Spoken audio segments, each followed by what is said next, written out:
Mga katrops, welcome back ulit kayo sa aking channel Sports React PH at ngayon na ay pag-uusapan natin ang rason bakit hindi pinagpaglaro ng Los Angeles Lakers si Quincy Olave-Ari.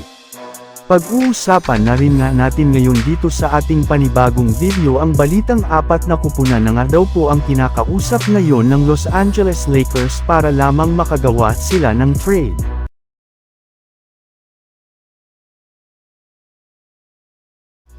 Kagaya nga mga katrops, nang naibalita ko sa inyo, nagkaroon na naman ang two-way player ng Los Angeles Lakers na si Quincy Olave-Ari ng napakagandang performance sa mga laro ng South Bay Lakers sa G-League.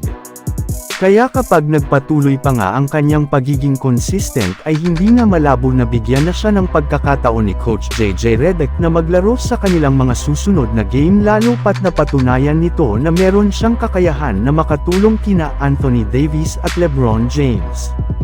Isa nga sa mga rason bakit hindi pa pinaglalaro ng Lakers si Olave-Ari sa kanilang rotation dahil meron na rin naman nga silang napakaraming guard sa kanilang backcourt.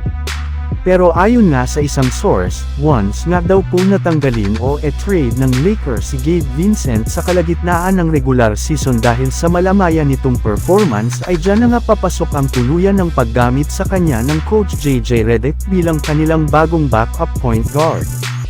Samantala pumunta naman tayo sa ating sunod na pag-uusapan ngayon sa balitang apat na kupunan na nga daw po ang kinakausap ngayon ng Los Angeles Lakers para lamang makagawa sila ng trade.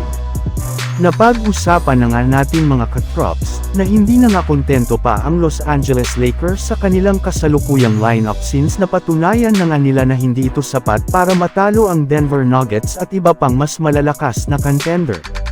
At base nga sa ikinumpirma ng sikat na Lakers insider na si Jovan Buha ng The Athletic, sigurado na nga daw po nagagawa at gagawa kanilang front office kahit anuman ang mangy araw ngayong season.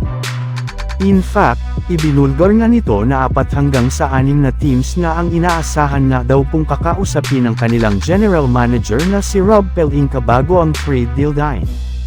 At kabilang nga sa mga teams na kinabibilangan dito ay ang Utah Jazz, Toronto Raptors, Brooklyn Nets, Charlotte Hornets, Washington Wizards at Portland Trail Blazers na kakausapin nila sa mga susunod na araw. Yes, makikipagnegosasyon mga sila sa mga ito at kung anuman nga ang pinakamagandang trade na makukuha nila dito ay siyang gagawin ng Los Angeles Lakers. Kaya hindi na nga po kayo dapat pang magtaka kung meron mang lumabas na trade sa Lakers sa nga susunod na linggo kapag pinayagan na ng liga ang mga teams na makipag-trade na walang limitasyon. So yun lang nga mga katrops ang handog ko sa inyong storya ngayong araw. Sana nag-enjoy kayo. Please like and subscribe my YouTube channel Sports React PH para sa iba pang storya at update patungkol sa NBA. Kita-kits muli sa ating susunod na video.